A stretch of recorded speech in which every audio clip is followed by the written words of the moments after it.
தோசைக்காக இட்லிக்காகட்டும் தோசைக்காகட்டும் செம்மையாக இருக்கும். அதுக்கு 2 குழிக்கரண்டி எண்ணெய், அப்புறம் பச்சை மிளகாய் 5, மீடியம் சைஸ் ஒரு வெங்காயம், 10 பல்லு பூண்டு எல்லாத்தையும் போட்டு ஃப்ரை பண்ணி அப்புறமா கேஸ் ஆஃப் பண்ணிட்டு அந்த சூட்லேயே பொட்டுக்கல்லையை போட்டு நல்லா மிக்ஸ் பண்ணி இருக்கணும். கொஞ்சமாக கல்லுப்பு எல்லாத்தையும் சேர்த்து நல்லா மிக்ஸ் பண்ணுங்க.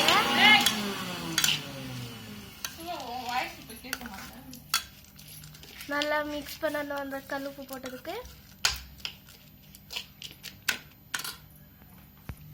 இது நல்லா ஆறணும். அது கொஞ்சம் மிக்ஸ் பண்ணி அப்படியே தூரமாக தள்ளி விட்டுருங்க.